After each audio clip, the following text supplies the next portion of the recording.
기도하겠습니다. 은혜로우신 아버지 하나님 감사합니다. 하나님의 은혜로 오늘도 저희들이 있는 곳에서 주의 말씀을 상고합니다. 특별히 로마서를 통해서 우리가 하나님께서 인류를 구원하시는 그 영광스럽고 참으로 그 큰 일을 저희들이 공부할 때에 우리 모든 공부하는 사랑하는 주님의 아들, 딸들 마음속에 정말로 이 복음이 천하의 큰 하나님의 일이 되게 하여 주시고 이번에 또 구원에 대한 확신과 기쁨과 진리를 아는 기쁨이 있게 해주시기를 바라며 모든 형제자매들의 믿음이 온전히 진리의 기초에서 잘 성장하는 시간이 되게 하여 주시기를 간절히 바라고 예수님 이름으로 기도드렸습니다. 아멘. 오늘은 로마서 첫 번째 본론의 제목 죄에 대해서 마지막으로 하겠습니다. 제가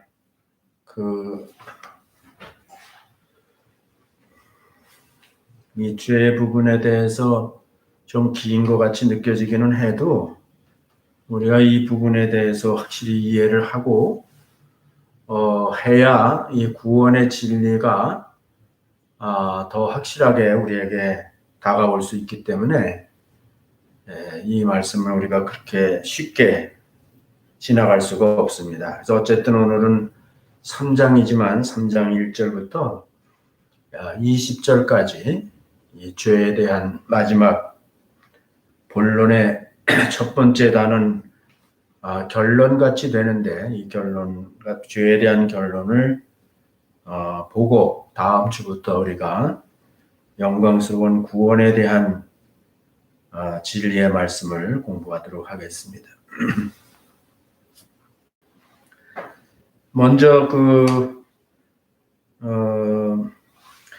3장 1절, 2절 제가 여러분들 다 읽으셨을 줄로 알고 오늘 또 시편 5편하고 14편하고 또 이사야서 53장을 먼저 읽어주세요 그랬는데 그 말씀을 왜 읽어야 되냐면 오늘 이 내용 가운데 바울 사도가 그 말씀들을 인용했습니다. 그 말씀을 인용해서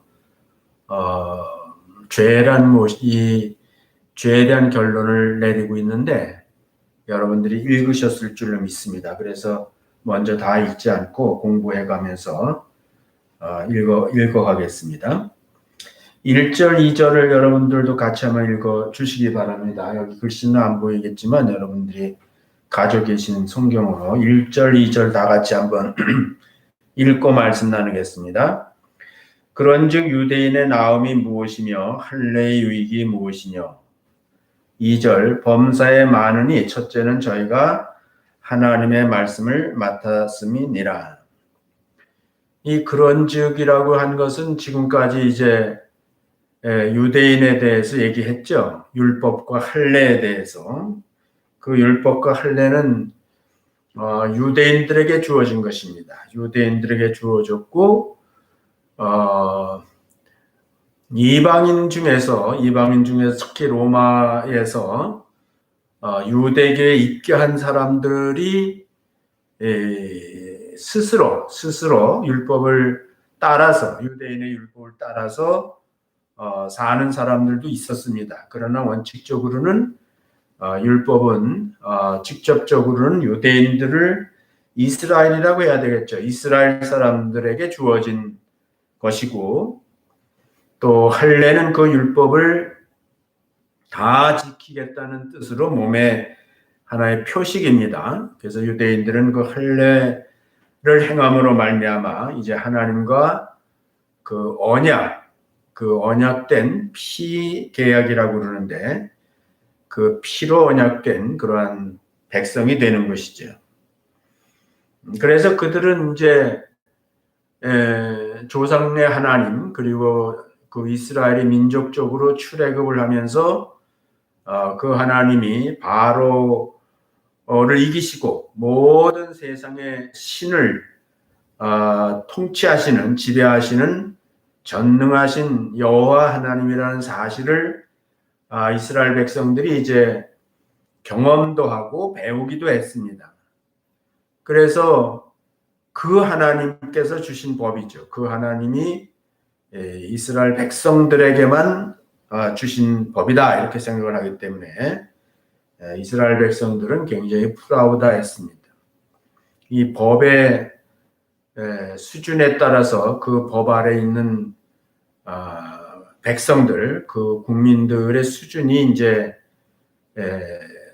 비례하는 것인데, 이 세상에 그 어떠한 족속도 어떠한 민족도 하나님이 천지를 창조하신 하나님이 주신 법을 받은 적이 없습니다. 물론 우리가 로마서 공부하면서 자연에 있는 신의 법칙도 있고 인간의 양심에 있는 신의 법칙도 있지만은 명문화해서 실제로 법을 주신 대상은 바로 이스라엘이다. 그래서 이스라엘은 유일한 하나님의 백성으로서 엄청난 일종의 특권이죠. 그 프라이드를 갖게 된 것입니다. 그래서 바울 사도도 지금 읽은 대로 그 유대인의 그러한 그 위치에 대해서 율법과 관계된 그 유대인의 위치에 대해서 그 비하하지는 않습니다. 바울 자신도 거기에 해당이 되는 사람이죠. 그래서 그거를 뭐 비하시키는 뜻으로 지금 말을 하고 있는 것이 아닙니다. 이것은 다만 그 율법을 받았고 할례를 통해서 하나님과 언약된 백성이지만 그 율법과 할례는 의무가 있다는 거죠. 그거는 그냥 몸의 표식이고 하나의 그런 특권으로만 생각할 것이 아니라 그것은 언약의 내용이 뭐냐 하면은 그 신실함입니다. 신실함. 그 의라고 그러기도 하고 의의 원래 그 히브리의 본뜻은 신실함입니다. 신실해야 된다는 것은 언약을 지켜야 된다는 거예요. 언약을 지켜나가야 되는, 쌍방이 언약을 지켜나가야 되는 거예요. 하나님께서는 그 언약대로 율법대로 사는 사람들에게는 하나님께서 명문화해서 말씀하셨죠. 어떻게 복을 주시겠다고, 어떻게 저들이 그 율법을 따라 사는 것에 대한 보상이 이루어질 것인지에 대해서 말씀하셨습니다. 그건 엄청난 거였죠. 제가 아침에 보내는 오늘 아침, 내일 아침 될 것 같은데 아침에 보내는 신명기 말씀에 이제 나와 있습니다. 그 뭐 다 내가 보내는 건 아니고 거기서 좀 이렇게 그 내용이 집약됐다고 생각하는 구절을 뽑아서 보내드리고 있는데 오늘은 아마 그 축복에 대한 말씀이 나갔을 거예요. 율법을 지킬 때 하나님께서는 어떻게 신실하신가 그대로 지키는 자들에게 약속한 대로 이루어 주신다는 거예요. 그 다음에 상대적으로 이스라엘 백성들이 그 율법을 잘 지켜야 되는 거죠. 그래서 잘 지킬 때 하나님의 의무는 약속은 뭐냐 하면은 하나님의 신실함은 그 지키는 거에 따라서 복을 주시는 거예요. 그러나 만약에 반대로 이스라엘 백성들이 신실하지 못하고 이스라엘 백성들의 신실함이라는 것은 그 율법을 따라 사는 거예요. 그 율법을 믿는 겁니다. 하나님을 믿는 거예요. 하나님께서 말씀하신 대로 살면 복을 받고 그렇지 않으면 그 진노의 대상이 된다. 벌을 받는다. 이렇게 뭐 쉽게 얘기하면 하나님이 저주라고도 하는데 그렇게 이제 되는 데 있어서 이스라엘 백성들의 의는 그걸 지켜야 되는 거예요. 지켜야지. 그걸 지키지 못하면 어떻게 되냐면은 거꾸로 기왕에 내렸던 복의 반대 현상이 나타나는데 그건 아주 끔찍해요. 내일 아침에 아마 그 부분이 나갈 것 같아요. 말씀이 오늘의 말씀 속에. 그래서 그 로마서 1장 16절 17절 이미 지나오긴 했지만 믿음에서 믿음에 이른다라고 우리가 얘기했는데 그 뭐 여러 가지로 해석을 하지만은 이스라엘 사람들과의 관계에서는 바로 그 얘기예요. 하나님께서 신실하신 분이기 때문에 우리도 하나님 앞에 신실해야 된다. 근데 그 신실함은 뭐냐면 하나님을 믿는 거예요. 하나님이 하나님의 약속을 믿는 겁니다. 그럼 하나님이 약속을 지켜주시고 또 인간도 그것을 믿음으로 말미암아 인간의 신실함을 드러내게 되는 것입니다. 근데 이스라엘 사람들에게는 이제 먼저 오늘날 우리의 그 로마서 1장 16절 17절이 있기 전에 이 율법과 하나님과의 관계에서 그런 언약이 있었다는 거예요. 그래서 그것은 저들이 이제 하나님의 말씀을 받고 우리가 다 지켜 행하겠습니다 하는 것이 이제 언약이라고요. 그리고 그 언약을 신실하게 지켜야 되는 거예요. 이스라엘 백성들. 율법과의 관계에서 하나님과 이스라엘 백성들과의 신실함이라는 것은 의라는 것은 바로 그것을 인간은 지켜나가야 되고 하나님은 지키는 자들에게 약속하신 대로 복을 주시는 거죠. 의롭게 여겨주시는 거죠. 의롭게 판단해 주시는 거죠. 율법을 통해서 율법을 지키는 대로 의롭게 판단해 주신다는 거예요. 그래서 어쨌든 여기서 지금 이스라엘 백성들은 이방인과 구별되는 데 있어서 확실한 거는 그거는 바로 율법과 할례입니다. 율법을 받고 율법을 지킬 수 있는 자격을 일단 외적으로 갖게 되는데 그것은 바로 할례를 행함으로 그렇게 된다 이렇게 보면 되겠습니다. 그래서 어쨌든 여기서는 첫째는 저희가 하나님의 말씀을 맡았음이니라 이렇게 써 있습니다. 그 범사에 유대인의 그 유익한 것이 범사에 많았다 그랬어요. 실제로 뭐 범사에 많이 있었죠. 그래서 그 범사에 많은 유익이 있었는데 그거를 뭐 일일이 다 얘기할 수 없죠. 우리가 구약 성경의 이스라엘 백성들이 하나님의 백성으로서 그 율법을 받아서 그 율법을 따라 행했을 때 얼마나 많은 유익이 있었는지는 다 써 있으니까 많은 유익이 있는 거예요. 현재로 그때 이 로마서를 쓸 당시에도 있었습니다. 왜냐하면은 많은 이방인들이 경건한 이방인들이 그 유대교의 그 율법을 최고의 법으로 그렇게 인정하고 그것을 맡아 갖고 있는 유대인들에 대하여 존경심을 가지고 또 저들 앞에 나와서 유대교에 입교하여 그들도 율법을 듣고 배우고 그 율법의 가치를 인정하며 살아가겠다는 그런 그 서약을 할 정도니까 유대인들은 대단한 그런 유익이 특권을 가지고 있다 이렇게 봐야 되겠죠.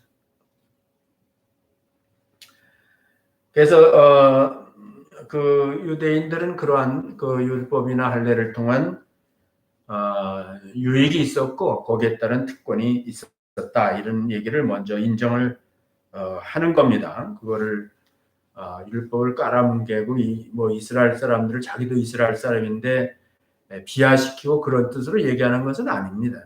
인정할 거는 인정하는 거죠. 3절 4절을 이제 보겠습니다. 여러분들 같이 또 어떤 자들이 믿지 아니하였으면 어찌하리요? 그 믿지 아니함이 하나님의 믿부심을 패하겠느냐?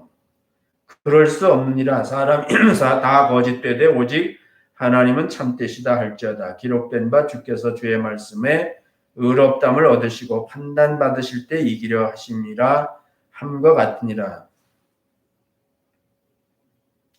여기서 먼저 이 본문의 뜻을 이해해야 될 것 중에 하나가 뭐냐면 어떤 자들이 믿지 아니하였으면 여기서 믿음이라는 것은 지금 복음을 얘기하는 게 아닙니다.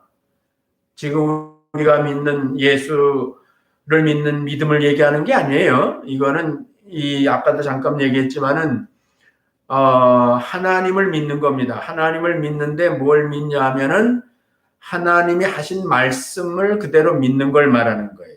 그 믿는 내용이 뭐라고요? 그것은 잘 지키면 하나님이 그대로 복 주실 줄을 믿는 거예요. 그 다음에 그것을 잘 지키지 아니하면 벌 받을 줄을 믿는 거예요. 그래서 여기서는 율법과 관계에 대해서도 이스라엘 사람들은 사실은 무엇으로 출발하냐면 믿음으로 출발하는 거예요. 하나님을 믿는 거예요. 그 말씀대로 하나님께서 하신다는 사실을 믿는 거죠. 그래야 그 말씀을 지키게 되죠. 믿지 않으면 어떻게 지키겠어요? 그래서 여기서 얘기하는 거는 복음을 믿었다 안 믿었다 하는 얘기가 아니에요. 이거는 유대인들로서 하나님을 믿는데 특별히 하나님이 약속하신 그 율법의 약속을 믿는 걸 얘기하는 거예요. 그런데 이스라엘 사람들이 그걸 믿지 않았지요. 믿지 않았다는 건 무슨 얘기냐면은 그대로 살지 않는 것이 곧 뭘 의미하냐면 믿지 않는 걸 얘기하는 거예요. 그대로 율법을 따라서 순종하여 사는 것은 믿음을 얘기하는 거예요. 믿으니까 그대로 사는 거예요. 믿지 않으니까 그걸 무시하는 거예요. 그래서 여기 바울 사도는 그렇게 이제 유대인들이 여러 유익함이 있고 특권이 있었음에도 불구하고 저들이 그 약속을 지키지 않았다. 신실하지 아니하였다는 거예요. 그 저들이 그러한 한쪽에서 계약을 파괴했다고 해서 하나님의 믿부심, 하나님의 그 변함없는 신실하심이 패해졌느냐, 거기에 영향을 주었느냐, 그거는 아니라는 거죠. 하나님은 여전히 계약을 지키시는 분이죠. 이스라엘 백성들이 그것을 지키지 않았어도, 신실하지 않았어도, 믿지 않았어도 그렇다고 해서 하나님의 신실하심이, 하나님의 그 믿부심이 그 손상을 입느냐, 그렇지 않다는 거죠. 하나님 쪽에서는 여전히 당신의 그 약속을 지키신다는 거예요.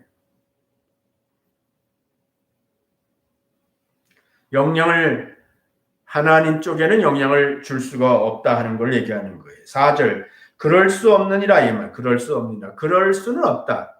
너희들의 신실치 못한, 너희들이 믿음 없는 그 반율법적인 삶이 하나님의 신실함에 영향을 주느냐? 그렇지 않다는 거죠. 그럴 수 없느니라. 사람이 다 거짓되되 오직 하나님은 참되시다 할지어다. 기록된 바 주께서 주의 말씀에 의롭담을 얻으시고 판단받으실 때에 이기려 함과 같으니라.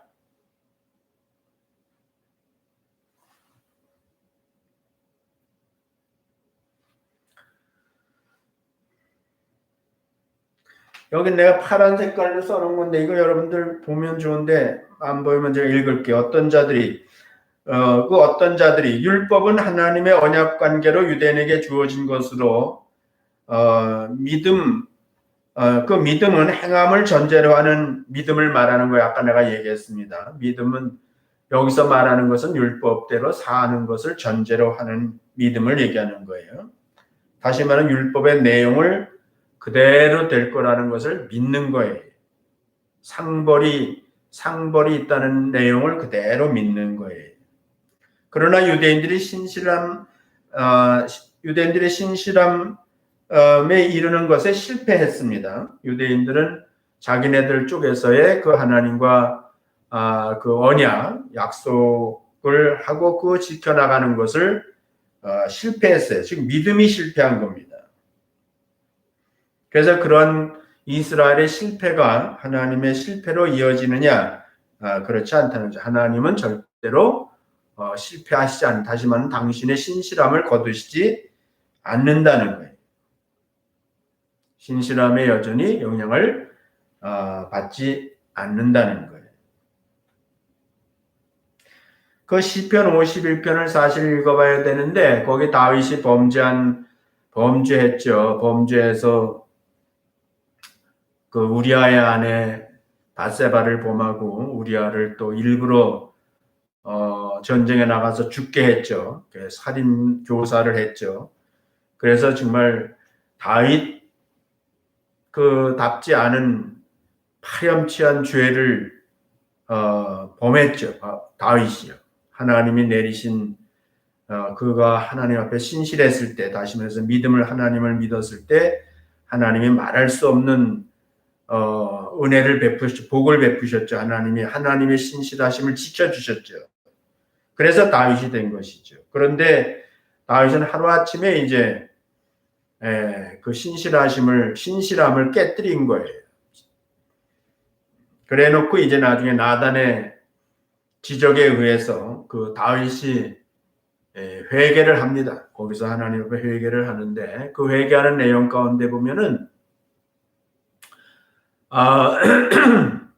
하나님께서는 의롭다 그랬어요. 하나님의 판단은 의로우시고 하나님의 판단은 의로우시고 이기시는 것이다. 이렇게 얘기를 했어요. 그 말은 뭐냐면 다윗이 비록 그렇게 죄를 졌다고 해서 그것으로 인해서 하나님의 그 신실하심이 이제 악영향을 받느냐, 그 하나님이 쉽게 말하면은 이제 창피를 당하느냐, 같이 동반 그런 실패가 되느냐, 이제 그 얘기를 하는 건데 다윗은 그렇지 않다는 거죠.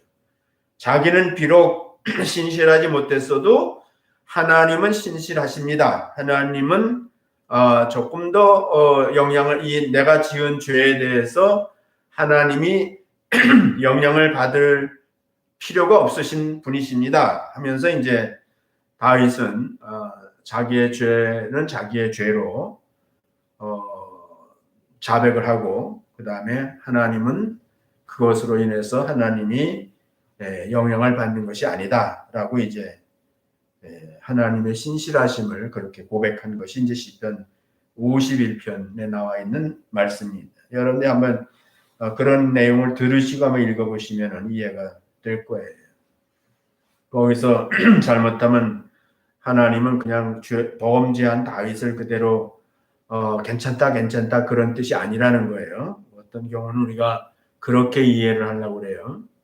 그래서 우리가 비록 죄를 졌어도 하나님은 우리를 그래도 의롭다 하시고 우리의 허물과 죄를 그대로 덮어주시는 분이시다 이렇게 이해하면 안 되는 거예요. 그거는 율법 시대의 다윗은 그렇게 할 수가 없었어요. 그래서 자기가 하나님과 그런 연동되어 있는 존재로 취급을 받았기 때문에 자기가 죄진 것이 하나님도 불의한 하나님으로 취급되느냐 하면 그렇지 않다는 거예요.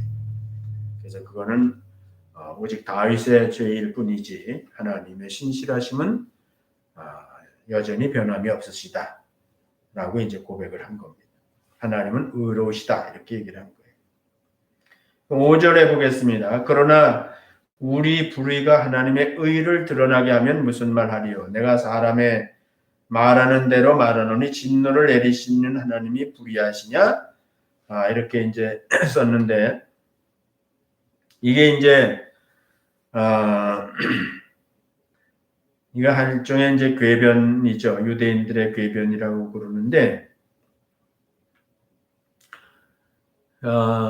아까 다윗 얘기도 했지만 이스라엘 백성들은 사실 끊임없이 율법을 어기고 하나님과의 그 신실함을 파괴하죠. 자기들이 계속 이렇게 파괴합니다.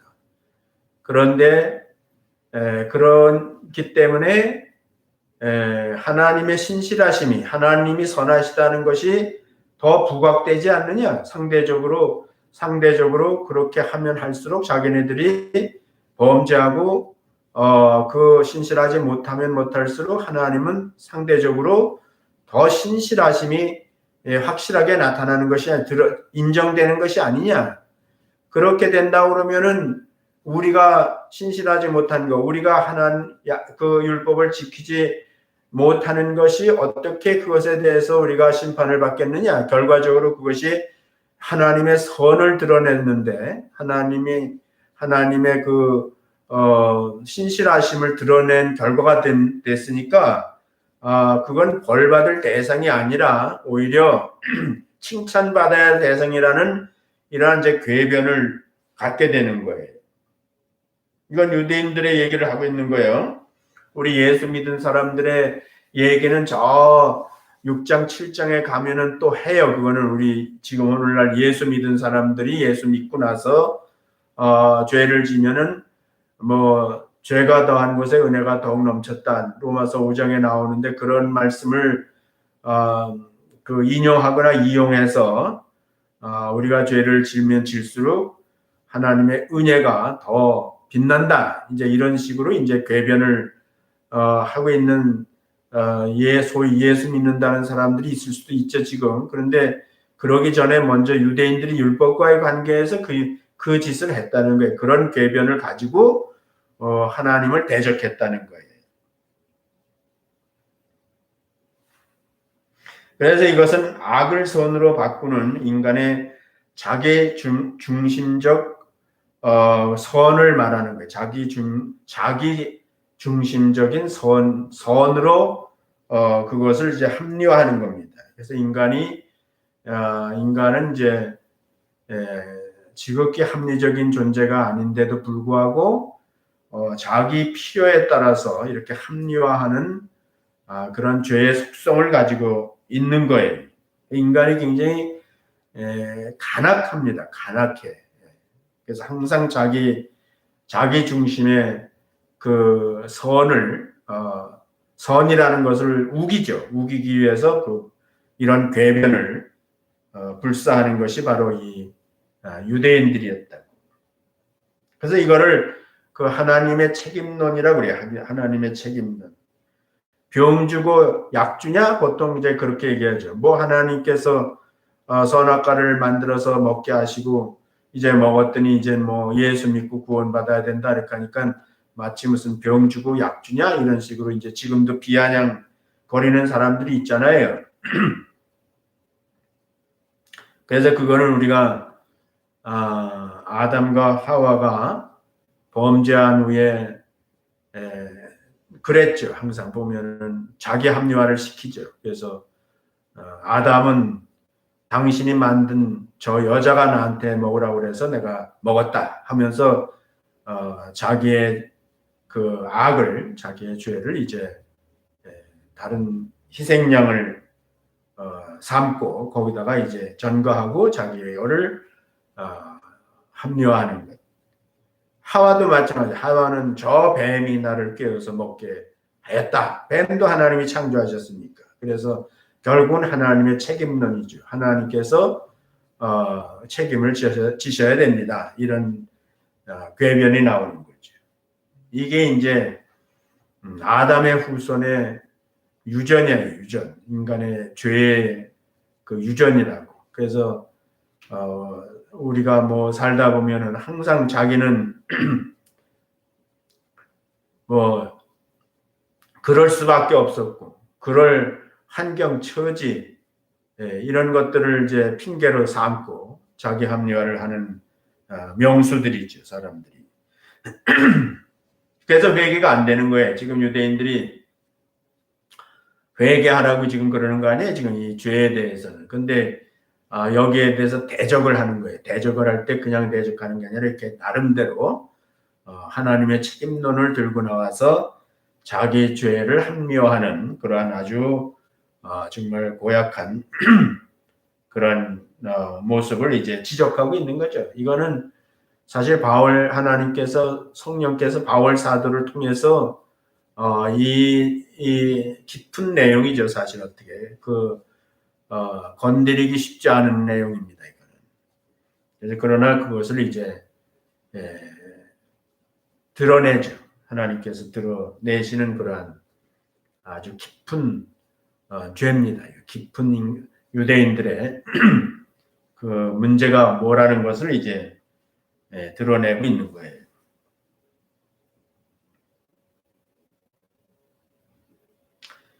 그런 하나님께서 그렇게 만약에 그런 분이라면은 병주고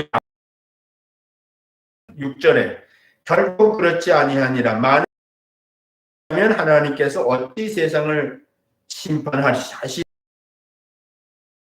변명을 하죠. 그래서 여기는 바울 사도가 지금 그 3장 1절부터 20절까지는 그 수사학적 기법으로 이 편지를 썼어요.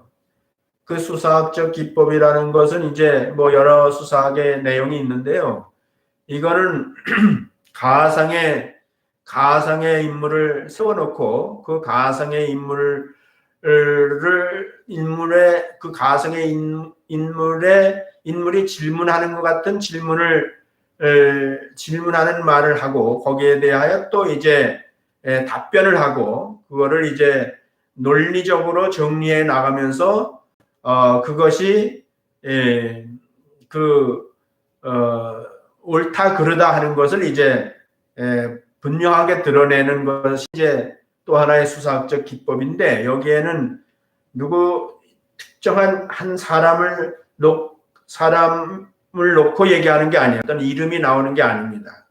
그래서 이거는 이제 바울 스스로가 유대인으로서 질문자가 되기도 하고 대답자가 되기도 하는 거죠.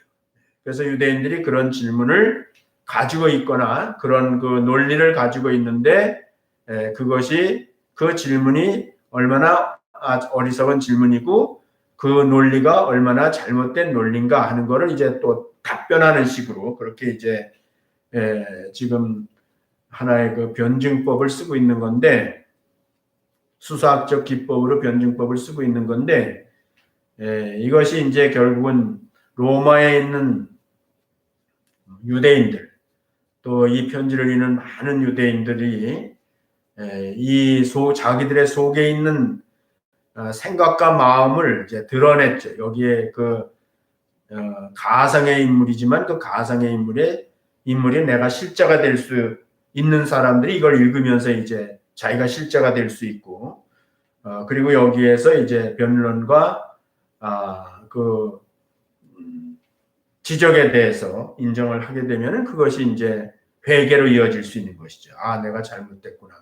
내가 그런 사람이었구나 하면서 이제 회개할 수 있는 것이죠. 그렇게 하라고 이제 바울 사도를 통해서 하나님께서 기록해 주신 거죠. 결코 그럴 수 없죠.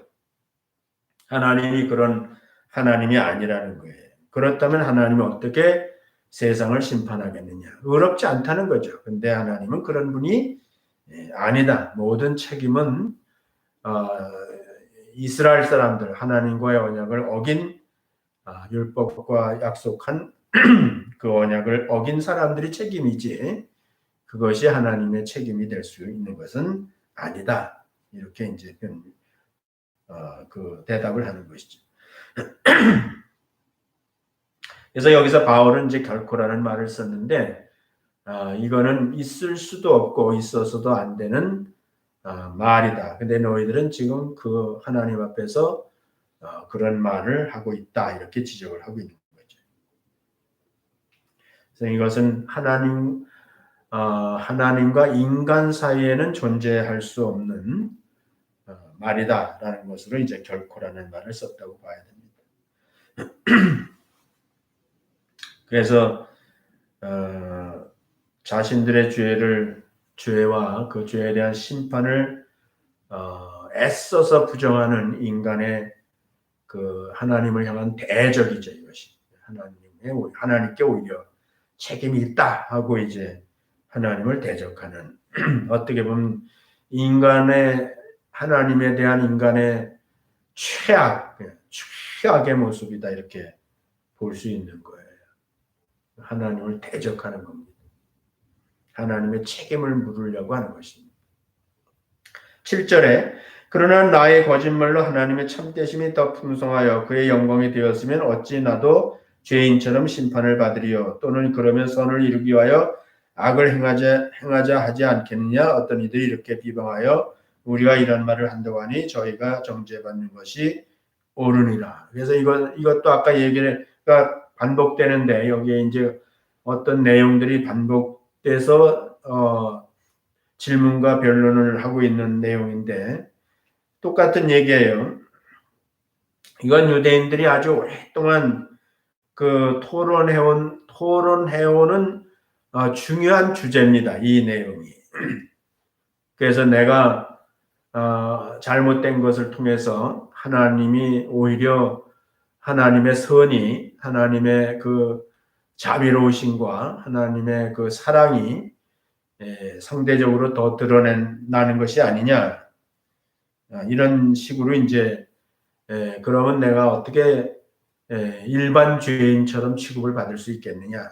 그런 식으로 이제 궤변을 쏟아놓는 건데, 이거는 그 유대인들이 이 문제를 놓고 계속 토론하는 거예요. 토론하는 거. 토론의 큰 제목입니다.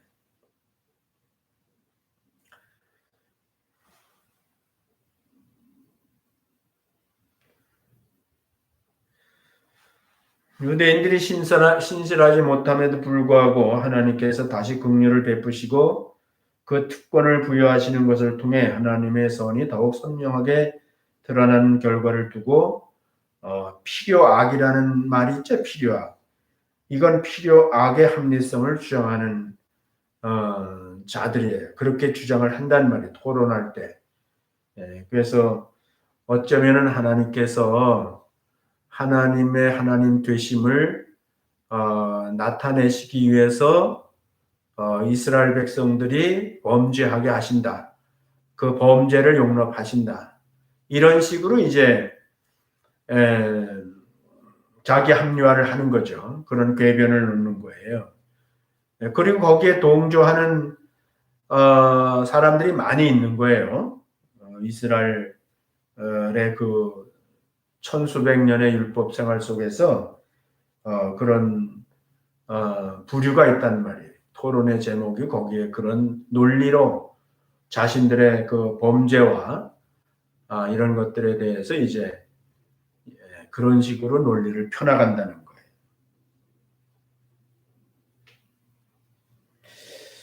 그리고 이제 그러나 이제 거기에 또 토론의 다른 상대로는 율법은 1.1획이라도 어기면 하나님은 반드시 심판하시는 하나님이라고 주장하는 자들이 또 있는 거예요. 그래서 서로 계속 충돌하는 거예요. 그래서 정말 그 바리새인 같은 사람들은, 경건한 바리새인 같은 사람들은 거기에 동의하지 않는 거예요. 그래서 하나님은 그 1.1획이라도 율법을 어기면은 반드시 거기에 심판하시는 분이시지, 하나님이 돋보이게 하기 위해서 일부러 율법을 어기게 놔두는 그런 하나님이 아니다. 이렇게 이제 또 거기에 이의를 제기하는 사람들이 이제 맨날 입에 침을 튀기면서 그 토론, 싸움에 가까운 토론을 하는 거죠.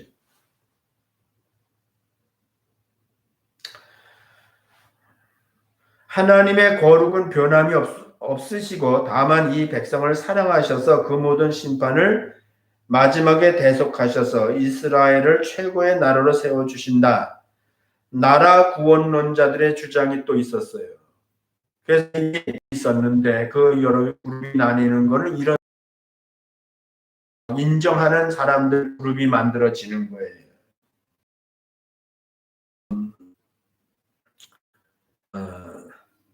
악이 하나님의 선을 드러내게 하기 때문에 그 악은 그냥 악과는 다르다라고 주장하는 사람이 있고, 그렇기 때문에 그것은 그렇지 않은 사람들의 심판의 대상이 될 수 없다 이렇게 주장을 하고, 어떤 또 경건한 그 바리새인이나 유대인들은 그렇지 않다. 하나님은 율법에 대해서 어기면은 1.1획도 다 심판하시는 분이다.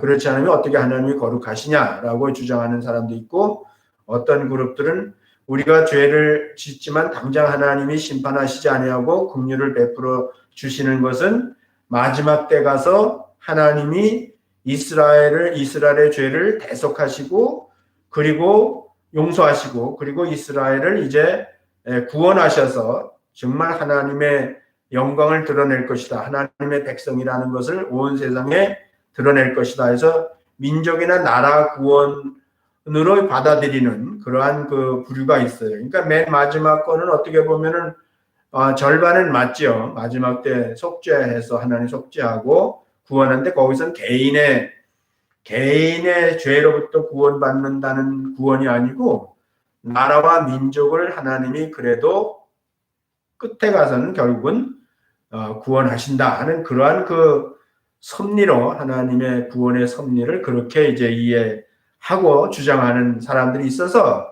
지금 뭐 여러분들이 다 기억 못하겠지만 어쨌든 이런 내용들이 지금 바울 사도가 질문하고 변명하는 내용들은 유대 사회에서 매일 그 유대인들끼리 그 서로 주장하는 것이 다른 사람들끼리 토론하는 내용이에요. 토론하는 내용. 그래서 그 사람들이 이걸 읽으면은 그 이해를 한다고 지금 바울이 말하는 거에 대해서 동의를 한다고 그렇지. 내가 그런 입장이지. 그런데 이제 바울 사도는 그 중에 어떤 건 맞고 어떤 게 틀리다는 것이 아니라 이게 다 틀렸다 하는 거를 다 이거야. X라는 거를 이제 얘기하려고 그러는 거예요. 그래서 뭐라고요? 바울은 저들이 다 정죄된다 그래서 정죄된다고. 어떤 주장도 다 옳은 주장이 아니라는 거예요. 그래서 결론은 뭐냐면은 그런 너희들이 처음에 한 하나님의 말씀을 알고 뭐 깨달았다고 하면서 자기들이 주장하는 그런 모든 주장들은 다 틀린 것이고 그거에 대해서 결론은 뭐냐면 정죄가 된다. 죄는 죄대로 정죄가 된다라고 이제 결론을 내리는 거예요.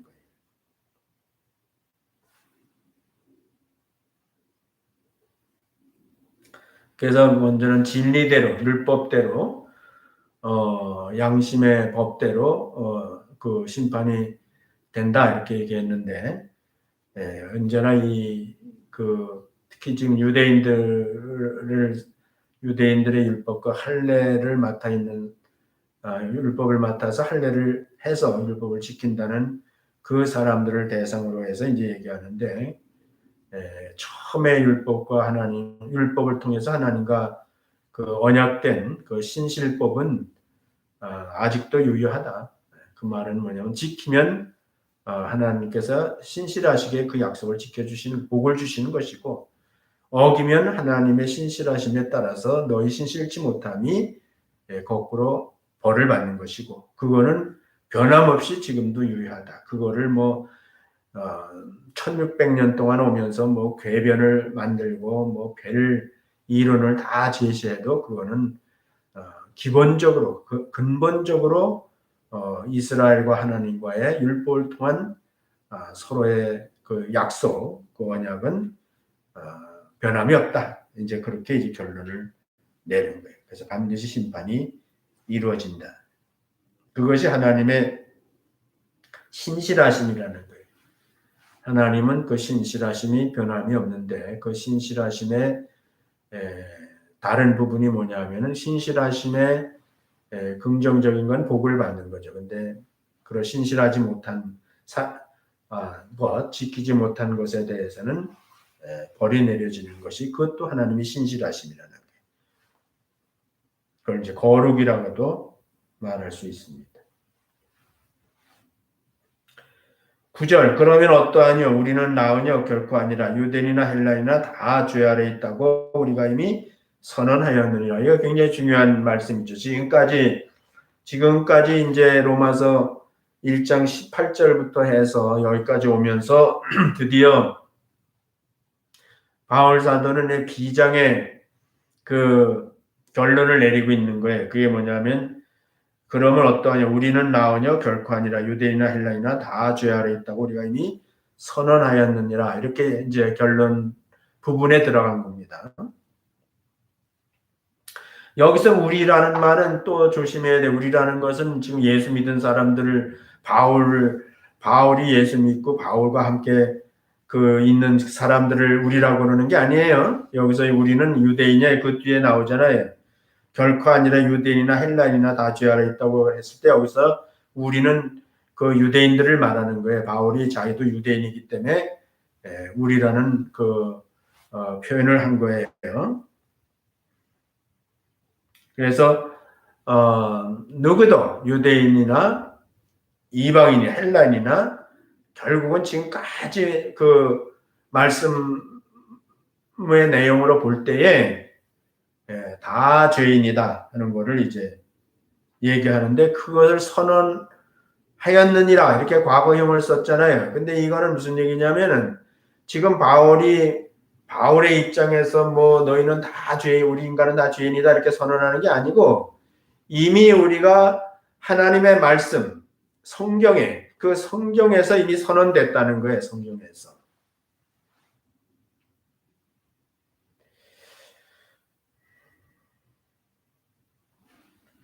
(10절) 기록한 바 의인은 없나니 하나도 없으며 깨닫는 자도 없고 하나님을 찾는 자도 없고 다 지우쳐 한 가지로 무익하게 되고 선을 행하는 자는 하나도 없도다.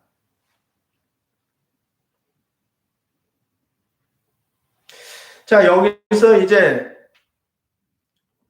이 모든 사람이 죄인이라는 사실을 그 선언하는 데 있어서 바울은 구약 성경을 인용을 한 거예요. 여러분 오늘 읽었잖아요. 그렇죠?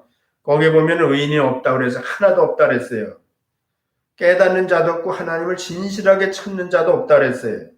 다 지우쳐서 무익하게 되고 선을 행하는 자는 없나니 하나도 없도다. 진심으로 그 언약을 하나님과의 언약을 신실하게 지켜나가는 성공적으로 지켜나가는 사람이 하나도 없다는 거예요.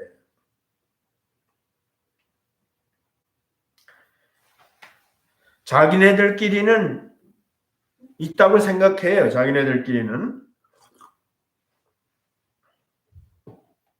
그러나 그것은 하나님의 신실함에 그 신실한 하나님의 신실하심의 기준에 비해 보면은 자기네들끼리는 더 신실하고 더 덜 신실할지 몰라도 다 결론적으로는 그 하나님의 신실하심의 기준에 다시 말해 하나님의 의의 기준에 도달할 사람이 하나도 없다는 거예요. 야고보 선생이 잘 말했죠. 온 율법을 지키다가 그 하나만 거쳐도 하나만 지키지 못해도 모두 범한 거나 똑같은 결과를 가져온다. 이게 절대와 상대를 이해하면 되는 거예요. 그래서 상대로 보면 안 되는 거예요. 다른 사람보다 내가 뭐 얼마나 더 신실하고 거룩하고 이게 아니고 절대적인 하나님과의 언약의 그 기준에 비춰서 볼 때는 모두 다 결국은 실패자라는 거예요. 모두 다 신실하지 못하다는 거예요. 그건 이미 유대인들은 알고 있어요. 성경의 여러 곳에서 우리는 우리의 의로, 우리의 노력으로 그 하나님의 신실함에 도달할 수 없다 하는 것을 그 많은 선지자들에 의해서 이미 그것이 언급됐다고 선언됐다고요. 그래서 어떻게 보면 유대인들은 그거를 알고 있어. 이미 그런 말씀이 있다는 것을 알고 있단 말이에요. 그런 게 알고 있음에도 불구하고 하나님 앞에서 신실함의 기준은 제쳐놓고 뭐가 재미있었냐면은 자기네들끼리 덜 신실하고 더 신실한 걸 가지고 그것이 살만 났단 말. 자기네들이 어떤 특권을 거기서 누리고 지배의식을 갖게 되고 뭐 그런 그 노력의 성취감도 갖게 되고 이제 그런 어떻게 보면 장난이죠, 장난. 근데 그게 굉장히 진지하죠. 그게 아주 굉장히 진지하고 엄격하고 그렇게 그런 것들에 대한 제도가 만들어지고 사회가 구성되고 시스템이 만들어지고 뭐 다 그런 가운데 있으니까 아주 그것이 그냥 정말 그 대단한 어떤 그 내용으로 취급될 수 있었죠, 이렇게 보면. 근데 지금 여기 와서는 이 말씀이 대단한 게 뭐냐면은 그걸 다 한순간에 다 하나님의 절대적인 신실함 앞에서는 그건 참 부끄러운 것이다. 창피한 것이라는 걸 알아야 된다. 이렇게 얘기를 선언을 하고 있는 것이니까. 근데 바울 사도는 자기가 기라상 같은 랍비들도 많이 있고 그런데 자기가 하나님도 아닌데 그렇게 함부로 말할 수 없잖아요. 또 그렇게 말한다고 해서 사람들이 콧방귀도 안 끼잖아요. 그러니까 이미 구약에 있는 말씀들을 누구나 다 아멘 할 수밖에 없는 거예요. 여기에 대해서. 그래서 아멘 안 하면은 안 되는 거죠. 그래서 그 아멘 할 수 있는 말씀을 찾아서 그걸 다 끌어내서 구약에 능통한 바울 사도니까 그거를 가지고 선언하고 있는 거예요. 그거를 다시 이렇게 비춰주는 거예요. 이렇게.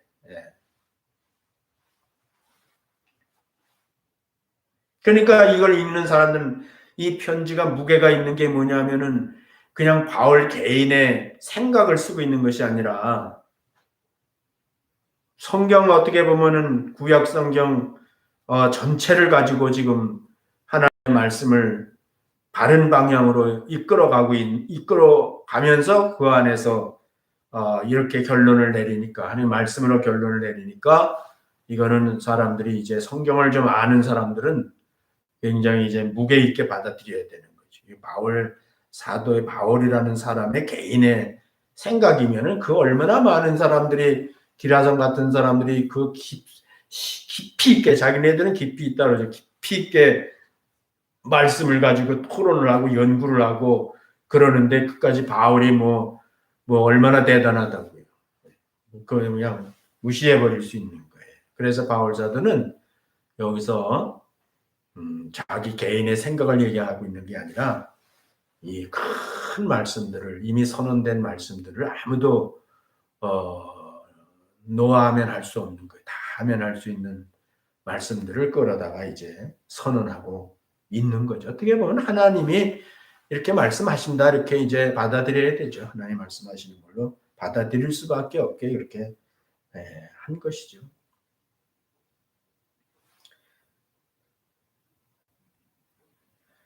마지막으로 이제 13절부터 저희 목구멍은 열린 무덤이여 그 혀로는 속임을 베풀며 그 입술에는 독사의 독이 있고 그 입에는 저주와 악독이 가득하고 그 발은 피 흘리는데 빠른지라 파멸과 고생이 그 길에 있어 평강의 길을 알지 못하였고 저희 눈앞에 하나님을 두려워함이 없느니라 함과 같으니라. 그래서 아까 부분에는 이제 그 선고하는 거예요. 모든 사람들이 유대인이나 헬란이나 다 하나님의 심판 아래 있고 죄인이라는 사실을 선고한 거예요. 그리고 여기는 이제 지금 읽은 부분은 그 죄의 내용을 진술하는 겁니다.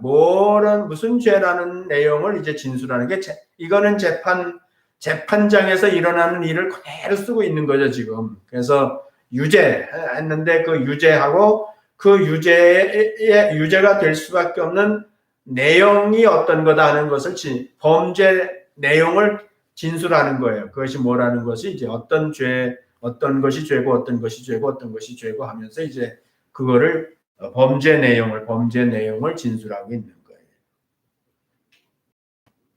그래서 무조건 그냥 죄인이다 이렇게 하지 않고 그 죄의 실상이 어떠하다 하는 거를 이제 이것도 다 구약에 기록되어 있는 말씀을 인용해서 이미 정죄된 말씀이죠. 이미 유대인들에게 이스라엘 사람들에게 정죄된 말씀인데 그거를 다시 리마인드 하는 거죠. 하나님의 말씀으로 그 죄를 진술하는 거예요.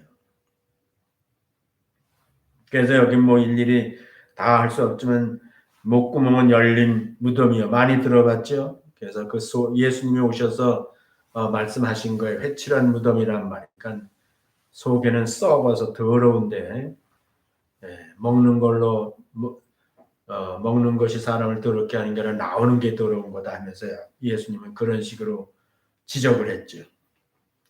항상 속이죠. 아까 말했는데 궤변을 쏟아내죠.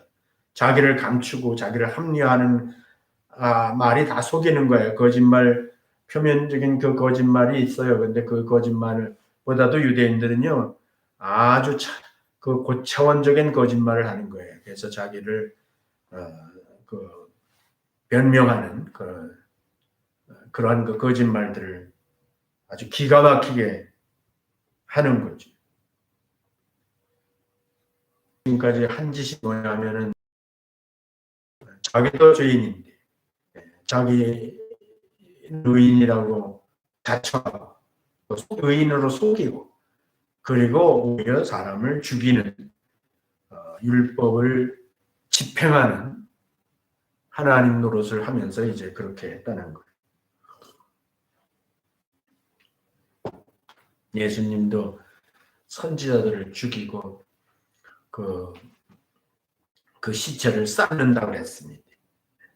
이스라엘에 신실하지 못한 이스라엘이 율법을 맡아서 그 율법을 지킬 의무는 제쳐놓고 그 율법을 가지고 하나님 노릇을 한 그런 아주 파괴적이고 하나님을 대적하는 그런 내용들을 지금 고발하고 있는 거죠. 그래서 이스라엘 역사는 파멸과 고생의 길이에요. 말할 수 없는 그 파멸과 고생의 길을 사실은 걸어왔습니다. 이스라엘이. 그러면서도 조차 멈추지 않는 거죠. 회개하지 않고 멈추지 않는 거예요. 그 이스라엘의 광야 40년을 보면 알아요. 광야 길을 가면서도 파멸과 고생과 좀 할 수 없는 그런 그 광야 길을 가면서도 계속 하나님을 대적하고 모세를 대적하고 자기들끼리 또 싸우고 계속 그렇게 이어오죠. 그런 이유가 뭐라고요? 거기 18절에 저의 눈앞에 하나님을 두려움이 없다 그랬습니다. 이게 무서운 거예요. 이게 무서운 겁니다. 인간의 최후의 기회가 뭐냐면 하나님이거든요. 왜냐하면 그 하나님이 최후의 심판자거든요.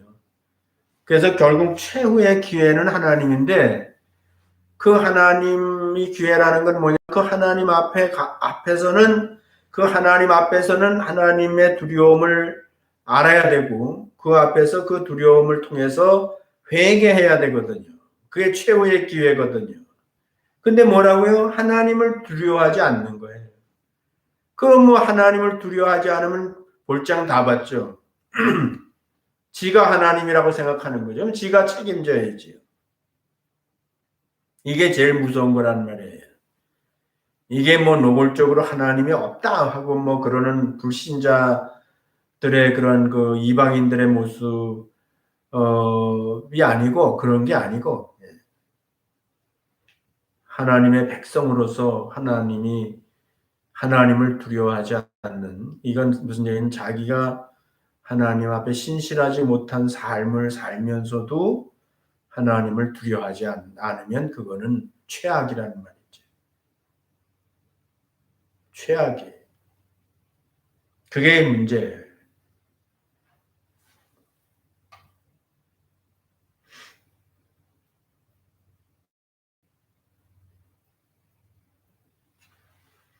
그래서 결국은 자기 눈 속 예수님은 그렇게 말씀하셨어요.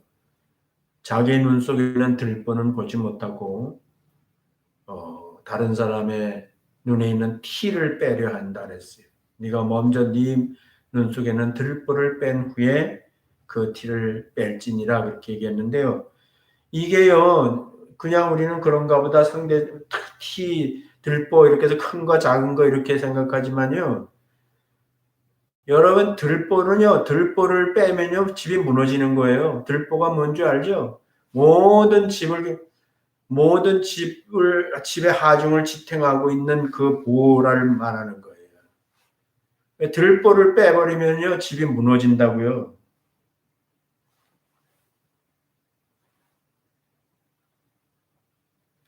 그래서 사람들이 들보를 못 빼요. 자기의 그 죄를 드러내질 못한단 말이에요. 회개라는 게 뭐냐면요. 들보를 빼는 거예요. 자기 자신이 다 무너지는 걸 말하는 거예요. 그러니까 사람들이 못하잖아요. 진짜 회개를 못하잖아요. 왜냐면 자기 존재가 다 무너져 버리는 거니까. 근데 뭐라 했어요? 최후의 기회라고 마지막 기회가 하나님을 두려워하고 그 하나님 앞에서 무너지는 거라고. 들보를 실제로 빼는 거라고. 그러지 않으면은 3장 20절, 21절이 해당이 안 돼요. 3장 21절이 아무 소용이 없어요. 그런 사람한테는요. 3장 21절부터가 아무 소용이 없는 거라고. 들보를 빼지 않으면, 그 회개를 안 하면 자기 자신이 죽을 수밖에 없는 죄인이라는 사실로 하나님 앞에 최후의 기회니까 그 앞에 무너져야 되거든요. 그런 회개 못하죠. 그건 유대인만 그런 게 아니죠. 사람들이 다 그렇습니다. 여러분들이 만약에 진심으로 들보를 빼듯이 여러분 자신이 정말 죽을 수밖에 없는 그냥 뭐 교리적인 게 아니고요.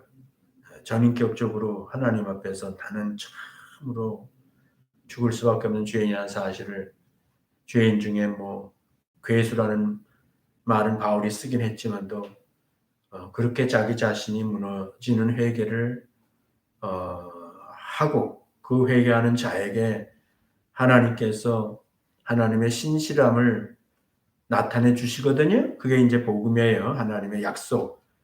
창세전부터 하나님이 약속하신 것을 지키시는 것이 하나님의 신실하심이라고. 당신은 세상에 무슨 일이 일어나도 그거에 영향을 받아서 그 신실하신 하나님의 미쁘신 약속을 포기하지 않았어요. 패하지 않는다고. 그렇게 돼서 이루어진 하나님의 신실함의 그 결정, 그 복이죠, 복. 뭐 들어가면 나오고 복 받는 그게 복이 아니지. 완전히 생명을 얻는 복을 주시는 것인데, 그것이 바로 들보를 빼야 돼. 진정으로 회개를 해야 돼. 그러면은 하나님께서 그에게 그 신실하심을 드러내 주시는 거지. 19절, 20절 읽고 끝냅니다. 우리가 알거니와 무릇 율법이 말하는 바는 율법 아래 있는 자들에게 말하는 것이니 이는 모든 입을 막고 온 세상으로 하나님의 심판 아래 있게 하려 하심이라. 온 세상 하나님의 심판.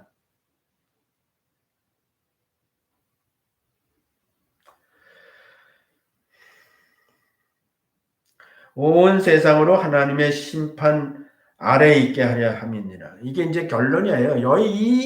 이 말씀에 오기까지, 이 말씀에 오기까지 정말 온 세상이라는 건 뭐 땅덩어리가 아니고 사람이죠. 사람, 이방인, 유대인, 뭐 저 야만인 할 것 없이 모든 사람이 죄인이라는 사실에 대해서 동의할 수 있도록 하기 위해서 그 많은 얘기를 한 거예요. 죄에 대한 얘기를 한 거예요.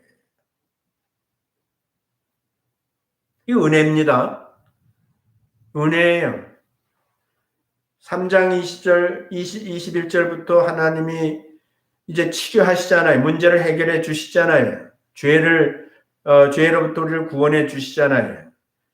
그러려면 그것이 실제로 치료가 되고 은혜가 되려면은 여기에 동의해야 된다고요. 이 결론에 19절에.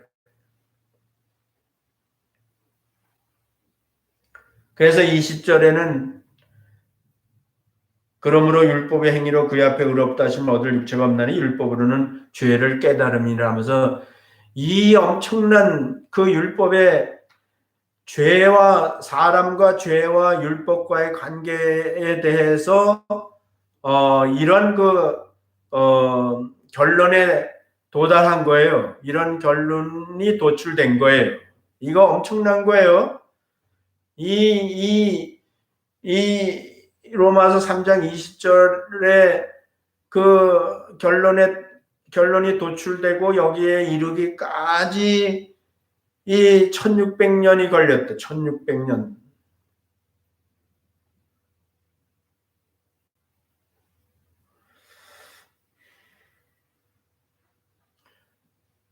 그냥 죄인이 아니고요. 하나님의 법, 율법. 그 하나님의 율법을 통해서 법적으로 내가 죄인이라는 사실을 알게 된 거란 말이에요. 법적으로. 그냥 뭐 느낌으로 죄인이라는 것이 아니고 완전히 명문화된 법에 의해서 내가 죄인이고, 그 명문화된 법의 조항조항에 형벌이 있고 토탈 형벌이 있는데 그거는 멸망이고 지옥이지요. 결국 이 법적인 거예요. 법적인 거.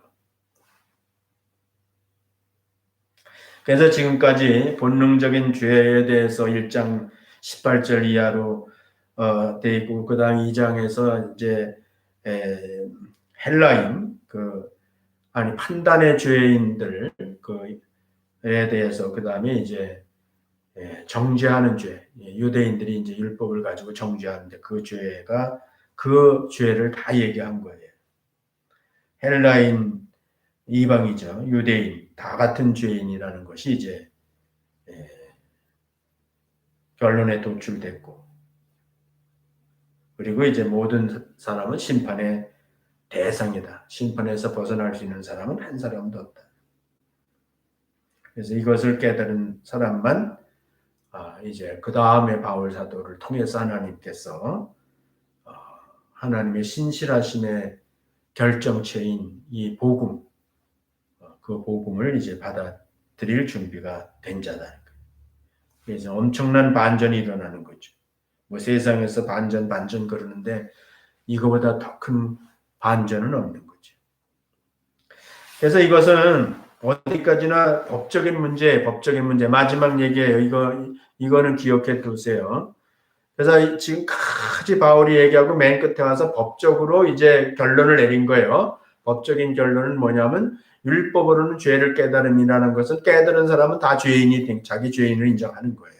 그래서 이건 법적으로 이제 죄인인데 그 법적으로 죄인이라는 사실을 결론에 도출된 법은 뭐냐면 율법이라고. 율법. 그것은 율법. 근데 율법은 뭐라고요? 하나님의 신실하신 의가 나타나 있는 거예요. 의의 법이에요.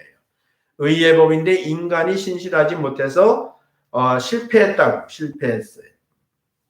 그래서 이 법적인 문제이기 때문에 이 죄의 문제를 해결하려면 또 다른 법이 있어야 돼요. 법은 법으로 해결해야 된다고. 그래서 또 다른 법이 이 법적으로 문제가 된 거를 법적으로 해결해야 되는데 또 다른 법이 있어야 돼. 이걸 해결해 줄 수 있는 법이 있어야 된다. 그게 상위법이에요. 상위법이 나타나야 된다고요. 그게 뭐겠어요?